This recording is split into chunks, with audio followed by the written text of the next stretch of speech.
No more cop slapper. It's literally is cop slapper.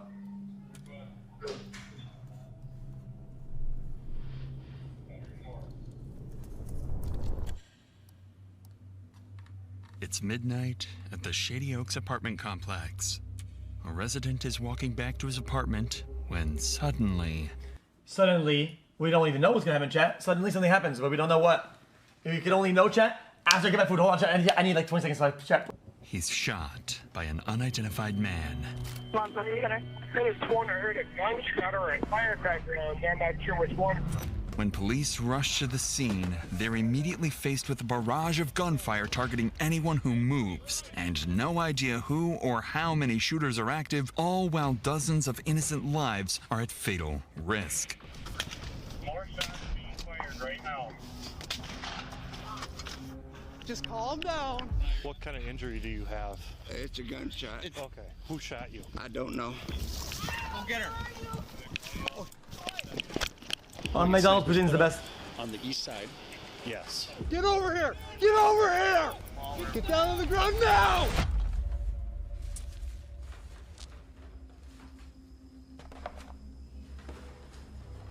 At approximately 2:17 a.m. on that Sunday night, officers receive reports of gunshots near Shady Oaks apartment complex. Minutes later, around 2:20 a.m., first responder officer Cody Needham approaches the scene to investigate. Little does he know, the gunshot reports were part of a trap set by the shooters, and he was driving straight into it. Bro, that's actually awful, by the way.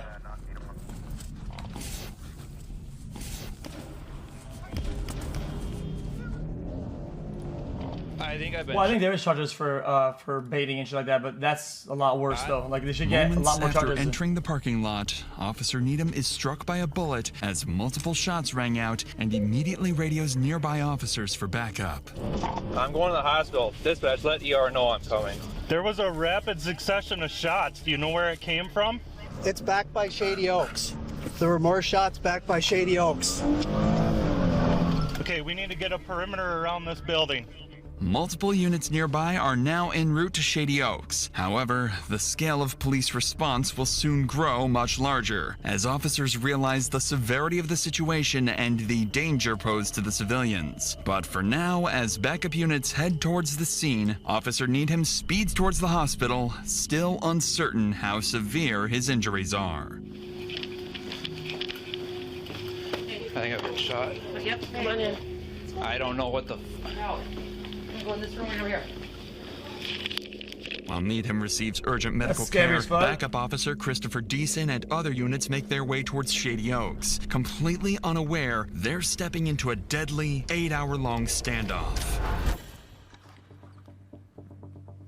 In rapidly chaotic incidents like these, officers have no choice but to make split-second tactical decisions. To fully understand how police manage such dangerous situations, we'll follow every tactic and decision through every stage of the standoff. Starting with Officer Deason, who's just arrived on scene to a barrage of gunfire erupting unpredictably. We don't know what floor they're on. The shot Coming up in front of the building.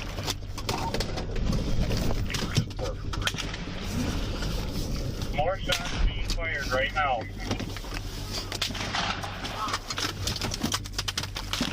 Go ahead. I'll link the video.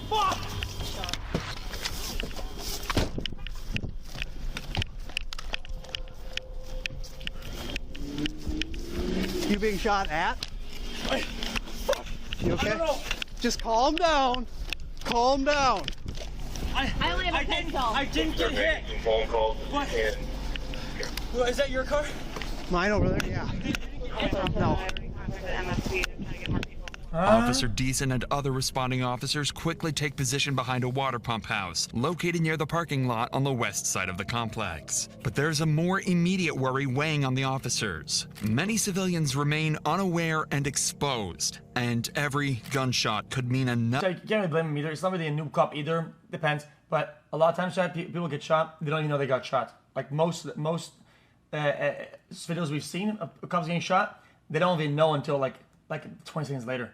like even sometimes Other even innocent longer. resident being targeted. With dozens of innocent lives at stake, Officer Rasmussen and Tim Harves arrive near Deason's location on the west side, positioning themselves nearby to help scan the area and pinpoint where the gunfire is coming from. I think cops have like a little white thing. 2400 start, everybody.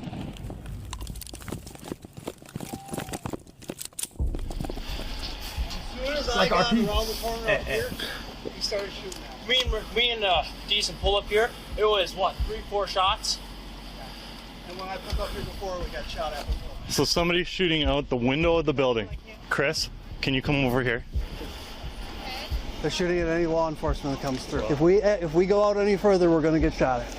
If this is an active shooter, we need to get a team ready. We need to probably start dealing with it.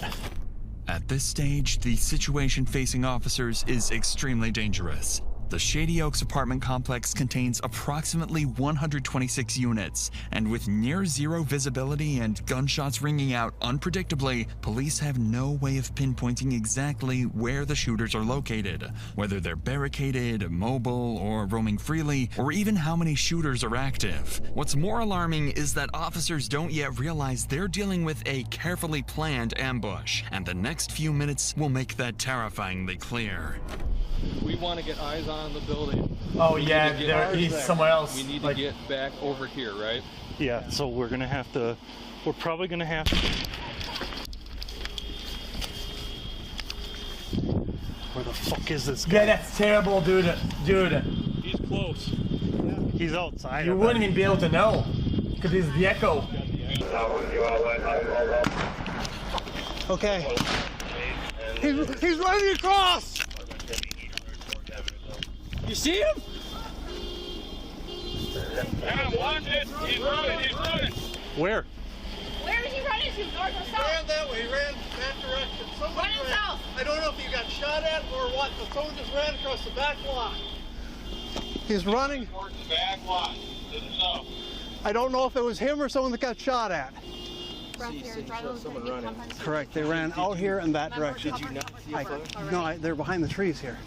Other side of the trees. What? Is that, you think that's a high-powered rifle? Or... Yeah. Something high.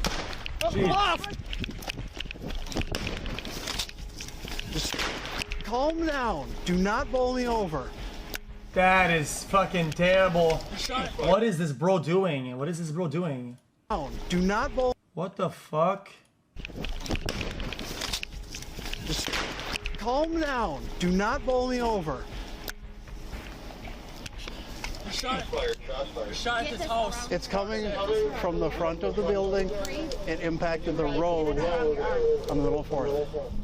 One of the shots officers just heard was aimed at a resident who stepped outside the building, completely unaware of the active threat. He was struck and immediately ran away. With danger escalating and officers still unsure how many shooters they're dealing with, or even where the next shot might come from, their immediate focus shifts to two critical priorities. First, identify and engage the source of the gunfire. Second, secure the perimeter and evacuate civilians inside and outside the building to prevent further casualties. However, officers still don't have a key to access the building from any side, adding a major complication to their plan. So, to move forward, Officer Deason and Harves formulate a tactical plan. A little bit more. One group remains in position, carefully engaging and distracting the shooters to pinpoint their exact locations and number. Meanwhile, a second group cautiously moves around the perimeter, evacuating civilians from areas exposed to gunfire. It's important to understand that incidents like these are not only traumatic for the officers working them, but they can often have the same effect on people simply watching these videos behind a screen, just like you. If you have ever felt that you need help with mental health or life, said, they have to treat the team is about to... I'll link his video in the chat so that you can get the stats for the thing. Spread out and begin sweeping the west side of the perimeter. With the shooter's identities still unknown, they have to treat everyone they encounter as a potential threat. Come here. Hey, come here. You have a key fob to the building? Yes, sir. Okay. Are you okay? Yeah, motherfucker, was shooting me. You're shooting me. I took out the sidewalk and said, oh, you're very so scared. My life was surprising and breath. say something. I heard it. I was standing in my kitchen doing it. Here, I go don't back to have your a car. phone. Shoot. I think Now. it's the second floor. Yo, it's not tweaking. I mean, she kind of is, but Pretty for sure. It's the second floor on the far side. Okay. whatever. She got shot at and whatnot. That Go come on, back bro. to your Like, car. bruh. Stay in there, okay? Officer Rasmussen manages to clear this first encounter with a resident safely. But as he moves further into the parking You lot, guys are tweaking about them? And if this was you, you'd go, you cops it, yo, what's going on? You go, brother, like, he spots I someone like he you're better, believes buddy. might Like, be Jesus. one of the shooters.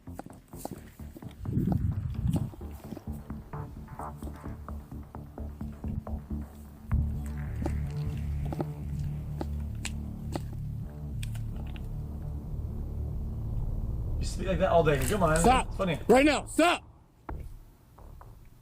Turn around. Drop to your knees. I got a guy that just walked out. He's in the parking lot. I got him at gunpoint. I need somebody around here. Stay where you're at right now.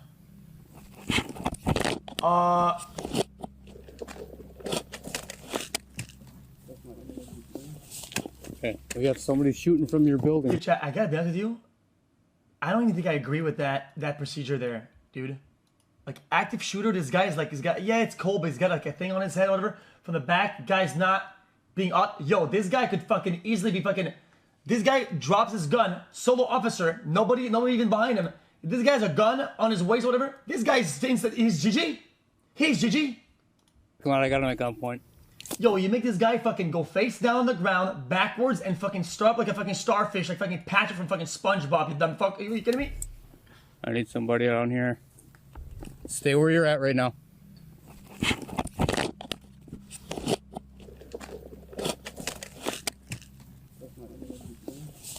Okay, we got somebody shooting from your building right now. Okay? Okay. Also, Hey, hey, Tim. also, this guy, Go to could, him. the guy could be not shooting civilians so Stop. he could shoot cops. Like, come on, bro. Ma'am, come here. Come here. Come here. It's police department. Come here. There's somebody shooting from your building right now. Okay? Now keep your hands out of your pockets, please. I'm sorry. Go to that red car over there. Go. The individuals turn out to be residents, completely unaware of the danger they've just narrowly avoided. But Rasmussen's attention quickly shifts towards two more residents exiting from the back of the building, one clearly injured and struggling. Keith, you got up in the building? This way. This way.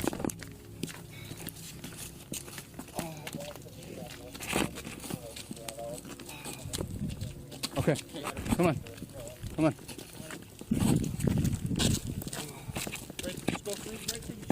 Okay, right here. Now, I handed my phone off, so I have no way back. Okay, well, you're not going back in anyway, so you're fine. Are you hurt at all, sir? Or just the one? Just me. Okay.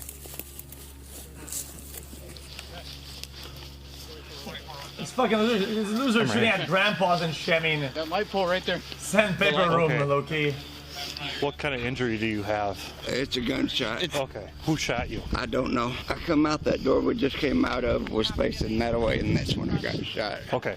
Come right over here, sir. Just hop right into the back seat on that side.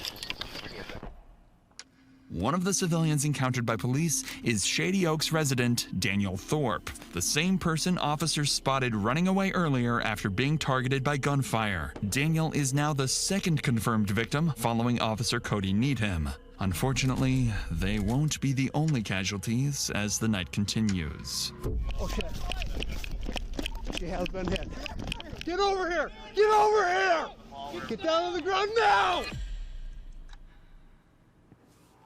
By now, multiple SWAT teams have been requested to assist with the situation, but Daniel's close call underscores just how deadly the situation remains for the countless residents both inside and outside the complex. Many of them are still going about their night, not even realizing they're in any danger. Any choppers? Thankfully, Officer Rasmussen gained crucial intel from the woman he encountered outside the building. According to her, the shots appeared to originate from an apartment on the front side of the building, possibly on the second floor. But most importantly, she provides the officer with a key to access the building. What about alert on the phones? Beep.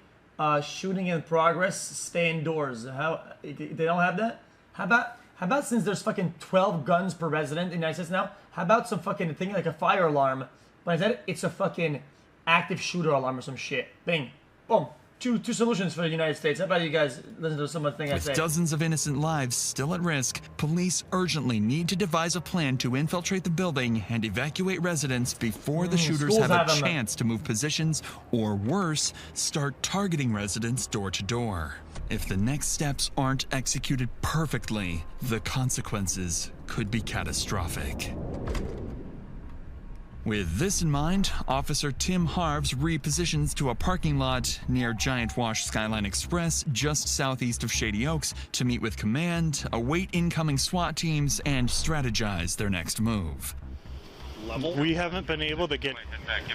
They were thinking maybe like second floor, but now Chris is saying there's movement on 7th, but there's movement all over if you watch those windows. Nobody's identified where or who. Once I get more SWAT bodies in, I'm going to start forming up some perimeter teams to take over on perimeter. I'm going to get snipers put up on the east side.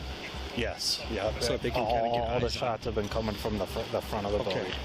By this stage, police have gained important but conflicting information about the shooters. Witnesses indicate activity on the second floor at the front of the building, yet Officer Deason's group has reported suspicious movement higher up. Possibly... Chad, this is why, like, the videos, like, we watch about JFK and shit like that, like, people say, oh, conspiracy about, because this witness is CIA shit. Brother, like, witness testimony is shit. Let's keep it a buck.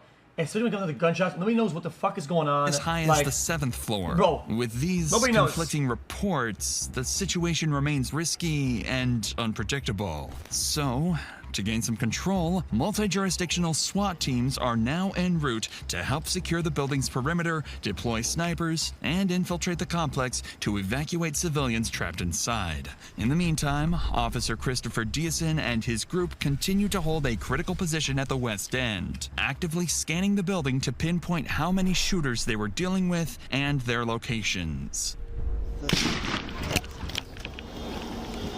Shots fired, shots fired. About 10 minutes. Yep.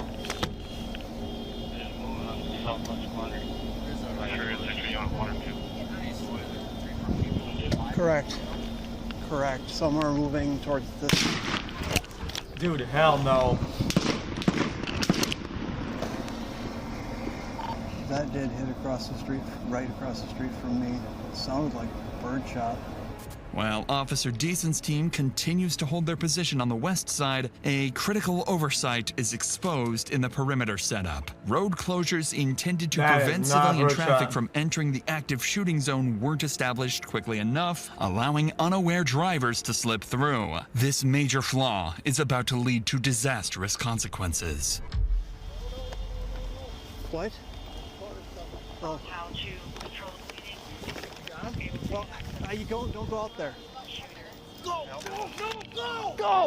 Get out! No! Fuck. Fortunately, this first vehicle manages to pass without getting hit. But just minutes later, officers spot another set of headlights approaching, heading directly into the line of fire. Me go home, you drive car. In shortly and around 3. Shots fired, shots fired. 3 shots. I'm saying, what? Bro, police are flashing lights in their faces. Why don't they go get out? I'm confused. No. Okay. That was 3 shots, so. Correct. Another 5-10 minutes. Maybe. They're not hitting directly at us. Vehicle? Yep. It's everybody's fault. Vehicle coming northbound on 4th. Officers quickly realized the rapid succession of shots was not directed at them, but at a civilian vehicle passing by the front of Shady Oaks. After being hit, the driver continues forward, eventually stopping on the west side, still within the active firing zone, but close to where officers are positioned. That's when they hear the driver's disturbing screams. Get over here. We might have somebody that actually just got you. Oh shit. Oh, he's gonna shot a moving vehicle? She has been hit. I know, come on. That should give them a little bit of information about the fucking... I should have known. Do you have a tourniquet on you? The type of guy that they're dealing I think with. it's just through and through. Shine your light. How's my girlfriend? Yeah, we can't get up there right now. We cannot get up there right now. The injured driver was struck in the leg and is rapidly losing blood. Officers quickly apply a tourniquet to control the bleeding and stabilize him until he can be transported to the hospital. But before they can even catch their breath, another serious problem appears. Other residents and civilians continue to pass close to the active firing zone, oblivious to the lethal danger surrounding them. That's when Officer Deason spots something alarming. Someone riding on a bicycle is suddenly seen riding straight through the active firing zone, heading directly towards officers. The guy is leaving on a bike right now. You can stop that guy on the bike.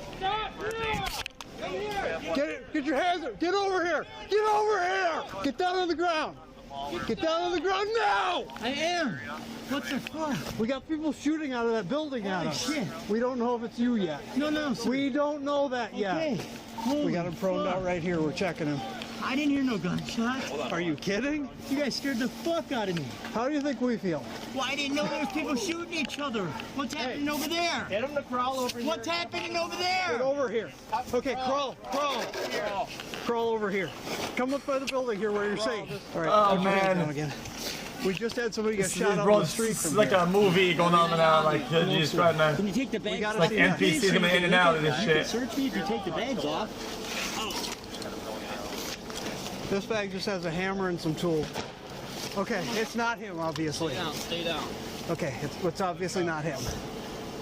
Okay, why don't you come up here, sir? Come up by the building where you're safe. Okay, now you hear what we're dealing with? Thankfully, officers quickly determined the biker was not a threat, managing to pull him to safety before he was harmed. Immediately afterwards, police units quickly finished establishing roadblocks around the complex, finally preventing further civilians from entering the danger zone. With no targets in sight, the shooting abruptly stops. But, This brief pause gives officers an opportunity to reassess their positions as they wait for SWAT support, unaware of the Not a good violent sign. escalation just hours away. Parker's 304 is also primary. oh, hell no, brother, It's man. gone quiet because he just hasn't had anything to shoot at. Yeah, possibly.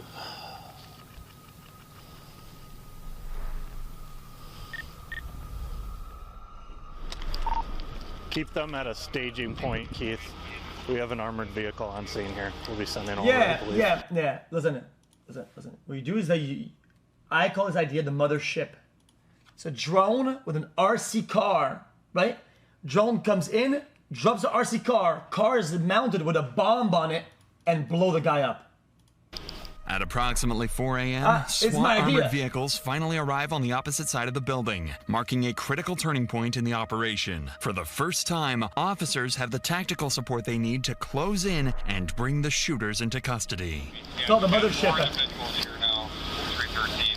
We need to get them out of here. You want to jump in with him? Yeah. All right. Yeah, I've seen it being used in the Ukraine war, but I know our team's setting up too, so we'll be over here soon. Not what we expected. No shit. With SWAT teams now on scene, a sniper unit quickly moves into position on the east side of the Shady Oaks complex, giving officers critical visibility. At the same time, entry teams on the west side prepare for their next move. It's finally time to move inside the building. that's still scary though. Bria, get up there, go one at a time, okay? They don't know what the guy's like exactly. Moving.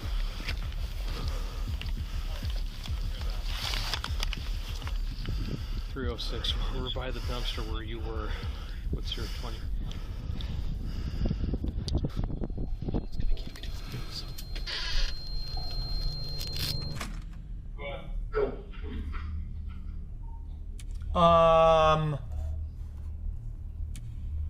Oh my God, bro.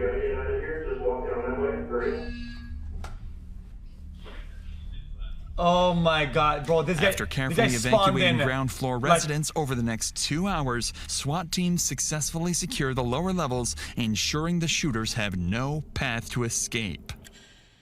As the sun rises over Shady Oaks, police gain a critical advantage. Yeah, daylight. yeah. With improved visibility, they deploy drones overhead, giving officers a clear, real-time view of the complex. Oh yeah, forget As about the it. drone hovers above Shady Oaks, officers notice movement on the 3rd floor. Someone barricaded near a window in apartment 303. Snipers positioned across the street quickly adjust their aim towards the apartment, while officers remain on high alert, knowing other suspects could be hidden throughout the building. Over the next hour, tensions escalate as the barricaded shooter fires and destroys a police drone monitoring his position at around 8 a.m.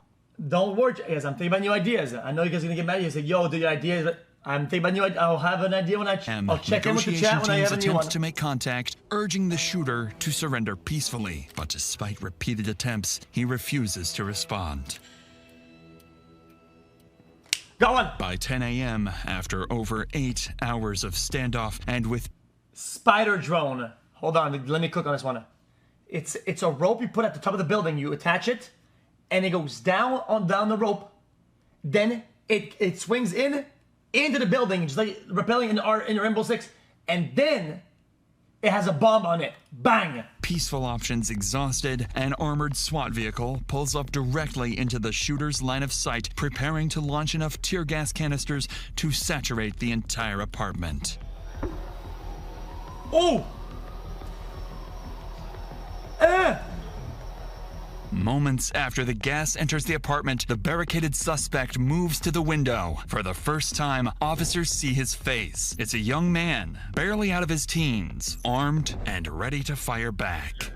What the fuck is that? Yo, what the fuck kind of gun is that? Teens, armed and ready to fire back. It looks like an SKS or some shit. What the fuck is that? Like a musket. Following the shooter's reaction, a single, carefully aimed sniper shot shatters the apartment window, sending shards of glass directly into the shooter's forehead. Moments later, he appears from the window holding a towel to his face, clearly weakened and disoriented. A SWAT team immediately rushes to apartment 303 to apprehend the shooter. Inside, they find him wounded, but cooperative, quickly placing him into custody and escorting him out of the building. Apartment 304 is also a priority. Squad car, sheriff did 4. Double check him 45 minutes in the freezing rain. You guys are good. Get some change in the left pocket. Big ass, baggy pants. Check down by his feet. Nothing on his feet. Not having your 38 Buddy, can you spread your legs real quick? I have nothing. You see hands pulled up at least a little bit. Yep. Ow! Fuck! My arm. You want to switch out doctors? I can give me an IOU. The shooter is soon identified as Devin Matthew Wayland. Inside his apartment, officers recover multiple firearms. Wait, hold on. I called the SKS and Mosin. Chat true? No? Including the rifle used throughout the like a Code 98, yeah, or whatever the fuck. I don't fucking know my guns, man. standoff. Officers continue to search the complex, and after a thorough sweep, they find no other threats, confirming Devin was the only shooter. As he is transported to the hospital for medical treatment, detectives begin rehashing details of the shooting. That's when they make a troubling discovery. The initial 911 call reporting fireworks had been placed by Devin himself. They sworn I heard a gunshot or a firecracker, and I'm not sure which. They sworn I heard a gunshot or a firecracker, and I'm not sure which one. Investigators quickly realized the call was a deliberate attempt to lure responding officers directly into his line of fire. Given the calculated nature of the ambush, they suspect that Devin may not have acted alone, that he could be linked to a larger threat, perhaps associated with an extremist group or a broader violent plan. With this in mind, detectives bring Devin straight into an interrogation room as soon as he is medically cleared, urgently seeking answers about his true motives and whether any additional attacks were placed. Hey, Devin. Hello. How are you? I've been better. Yeah, it looks like it. Feeling okay though? Can you Is that okay if we visit? Yep. Okay. Now, let's back up to the day before the incident and just talk to us about your day and kind of what's going on. Everything seemed all right. Everything seemed fine. But, Okay. These ex-friends of mine, they wanted to hang out with me, and it was gonna be his girlfriend's birthday, 21st birthday, so they wanted to party and drink. Well, I do like political discussion. I like to see people's views and ask them why they think of that, so I can respect them deeper and Like view them. political stuff? Yep. Okay. But it just turns out that they're ex-tweakers, and I think one guy was tweaking there. This guy's name was Seth something. And they're all like they're saying I'm getting in their face and screaming at them. I'm partially deaf from working in machinery. I said, I'm sorry, I'll get down on my hands and knees, I'll show you I'm not being violent. And this woman was saying, get on my man's face. And I'm like, I'm not on your man's face, I'm just saying, this is how I view about the situation, because how can I respect you? You've been nothing but nice to me, so she has until this point on. And Judd said, get off his face. I said, I'm not on your face. He pushed me. He was trying to fight me, so I fought him, and Jordan got on me, and he tried fighting me, and he claimed he was trying to make sure there would be no fight to happen, but that was the last straw. Yo, And for some mods, clean this shit up, man. Clean this shit up. Yeah, sorry, chat, fucking, moderation is, like, I see the gray names, the grays in chat, but it's gotta be a little bit faster, bruh. Chat, I was telling you guys, I know I sound like a bitch ass, but I'm telling you guys, every time we watch some of this shit, stop relating shit to like people that is in our circle on Twitter. It's just weird. I don't like it. Nobody likes it. Like when people say, "Oh, this guy kind of sounds like this guy." Yo, shut up, man. Reason I felt like because no one would believe my side of the story, I had my firearms out. And I do that too when it's not about fucking mass criminals, fucking mass shooters, you fucking moron. Like, stop with this. Dude, if you do it here, you can't do it. Like, this is not like some bullshit fucking policing of like stupidity. This is like some fucking just weirdo shit. Like, stop. You're equating people to like mass kill. It's just weird. Like, fuck off. But I had an accidental discharge with my Mosin Nagant rifle and had one bullet for it. I'm not Which sure. kind of rifle was it? Mosin Nagant. Okay. It was a mental slip up. I haven't been employed in a year. And my grandfather died 3 years ago. I just wanted it, and I didn't want to ever shoot a cop. That's why I surrendered. Were you aiming at anything throughout Just the 75 cars, rounds? just the cars, trying to get the cops to come so they'd shoot me. I didn't want to shoot the cops, I didn't want to shoot anybody else, I just wanted to shoot the cars so that they would shoot me. But And is that from I alcohol, or I were couldn't myself. It's against my own views. I would have to have somebody else kill me theoretically. So that's where that idea. I know it sounds really fucked up. I wanted to live. I tried telling myself this and that, but under last night's situation or ordeal, it just got too much to me. Too fast. Jack, clearly this guy's just like, he premeditated everything. Like, this is like his fucking, this is his plan if he does get caught. Bro, this guy's shooting directly at people. Like, bro, he shot at a moving vehicle and actually hit his target with like fucking, like 4 bullets.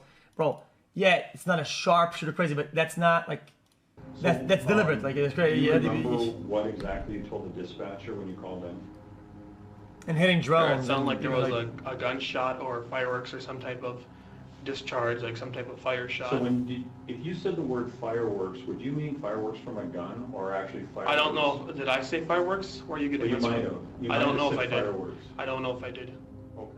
Perhaps the most striking thing about Devin's confession is his description of feeling trapped between a desperate wish to die and an inability to harm himself, a psychological state commonly known as suicide by cop, where someone intentionally provokes law enforcement into using deadly force to end their own life. Following the interrogation, detectives determined that Devin Wayland acted alone, ruling out connections to any larger extremist groups. Devin admitted to intentionally provoking police to respond with deadly clearly this guy's like some political cuck.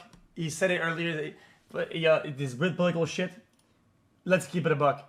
This guy's doing some terrorism. He doesn't want to get caught on terrorism. That's his way out of not getting caught for terrorism. It's just that simple. It's not that big of a deal. Force driven by anger and humiliation after an earlier confrontation at a party. Thankfully, the 3 victims wounded in the shooting, including Officer Cody Needham, would ultimately recover from their physical injuries. When Devin's case reached trial, Minnesota's Court of Appeals rejected the argument that his actions were solely driven by suicidal intent. Although Devin claimed that provoking police into shooting him was his primary goal, the court found his broader actions of repeatedly firing at officers and civilians to clearly indicate a deliberate intention to kill or seriously injure others. Devon's defense team argued that severe mental health issues were primarily responsible for his violent rampage, but the jury was unconvinced, finding Devon guilty of 3 counts of first-degree attempted murder and 3 counts of second-degree assault. He was sentenced to 50 years in prison. Yeah, Jidge. Man, this is some mega loser cuck shit. I gotta keep it a buck.